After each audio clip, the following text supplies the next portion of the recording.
നിങ്ങൾ മാൽദീവ്സിനെ പറ്റി കേട്ടിട്ടുണ്ടോ? ഈ വീഡിയോ മാൽദീവ്സിനെ കുറിച്ചുള്ള ചില ഫാക്ട്സും എൻ്റെ മാൽദീവ്സിലെ കുറച്ച് വിശേഷങ്ങളുമാണ്. ഞാൻ മാൽദീവ്സിൽ വന്നിട്ട് ഏകദേശം ഒരാഴ്ചയാവുന്നുള്ളൂ. ശരിക്കും നമ്മുടെ ഇന്ത്യയിൽ നിന്ന് നമ്മുടെ കേരളത്തിൽ നിന്ന് ഇങ്ങനൊരു സ്ഥലത്തോട്ട് വരുമ്പോൾ ദൈവമേ, നമ്മുടെ കൾച്ചർ തമ്മിലുള്ള വ്യത്യാസം എന്തുമാത്രമാണെന്ന് നമുക്ക് മനസ്സിലാവും.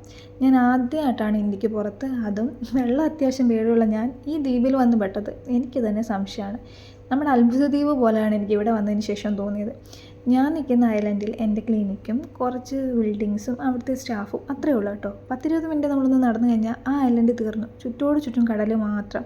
നമുക്ക് ബേസിക്കായിട്ട് വേണ്ട സാധനങ്ങളൊന്നുമില്ല. അപ്പം നമ്മൾ വേറെ ഐലൻഡിലോട്ട് വൈകിട്ട് ഡ്യൂട്ടിയൊക്കെ കഴിഞ്ഞ് വന്നേക്കാണ് കുറച്ച് സാധനം വാങ്ങിക്കാൻ. ഈ ഒരു ഷോപ്പ് കണ്ടോ? ഇവിടെ വന്ന് നമ്മൾ ആദ്യം ഒരു ഷേക്ക് കുടിച്ചു. ഈ ഷോപ്പ് കണ്ടിട്ട് എനിക്ക് ഭയങ്കര സന്തോഷം. നാട്ടിലിനെക്കാട്ടിയൊക്കെ എത്രയോ ബെറ്റർ ഷോപ്പുണ്ട്, പക്ഷേ അതിലല്ല. ഇവിടെ ഇങ്ങനൊരു ഷോപ്പ് എനിക്ക് കണ്ടതിലാണ് അത്ഭുതം. ഇങ്ങനെയൊക്കെയുള്ള ഫെസിലിറ്റീസ് ഇവിടെ ഉണ്ടല്ലോ, അതാണ് എനിക്ക് അത്ഭുതം തോന്നി. കാരണം ഞാൻ നിൽക്കുന്നിടത്ത് അതൊന്നുമില്ല. ഇവിടെ കുറേ ഷോപ്പുണ്ട്, കുറേ നല്ല റോഡുണ്ട്, കുറേ വണ്ടിയൊക്കെ കാണാൻ പറ്റി, കുറേ മനുഷ്യരെ കാണാൻ പറ്റി. ഇതൊന്നും ഇല്ലാത്തൊരു സ്ഥലത്താണ് ഞാൻ നിൽക്കുന്നത്. ഒന്ന് ആലോചിച്ച് നോക്ക്.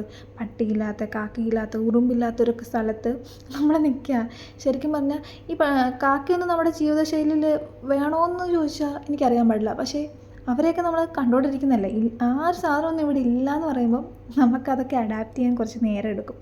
എനിക്കും ചിലപ്പം കുറച്ച് സമയം കൊണ്ട് ഇവിടുത്തെ ഈ ഒരു ലൈഫ് സ്റ്റൈലിലോട്ട് ഞാനും മാറുമായിരിക്കും. എന്നാലും എനിക്കിപ്പം എക്സൈറ്റ്മെൻറ്റ് അറ്റ് പീക്ക് ലെവലിലാണ് നിൽക്കുന്നത്. കണ്ടോ, ഈ സൈക്കിളൊക്കെ കണ്ടപ്പോൾ തന്നെ സന്തോഷം. അങ്ങനെ ഇവിടെ വന്ന് ഞാനൊരു പൂച്ചയെ കണ്ട്, അതും എനിക്ക് ഭയങ്കര സന്തോഷം. പക്ഷേ ആ പൂച്ച കുറേ നേരം നമ്മളെ ഇട്ട് ഓടിച്ച്, അതെന്തിനാണെന്ന് എനിക്ക് മനസ്സിലായിട്ടില്ല. എന്നാലും വേണ്ടില്ല, കണ്ടു. നമ്മൾ ബേസിക്കായിട്ട് വളരെ മൈന്യൂട്ടായിട്ടുള്ള കുറച്ച് സാധനങ്ങൾ വാങ്ങിക്കാനാണ് ഇവിടെ വന്നത്. ചാർജ് ചെയ്യാനുള്ള സോക്കറ്റ്, അങ്ങനത്തെയൊക്കെ കാര്യത്തിന് വേണ്ടി നമ്മളൊരു ബോട്ട് വിളിച്ച് വേറെ ഐലൻഡിൽ പോകാമെന്ന് വിചാരിച്ചൊന്ന് ഓർത്ത് നോക്കി. അത്രത്തോളം ഉണ്ട് ഇവിടുത്തെ ഓരോ ഐലൻഡിൻ്റെയും ഫെസിലിറ്റീസ്. ചില ഐലൻഡ് കുറച്ച് സിറ്റി പോലെ ആയിരിക്കും.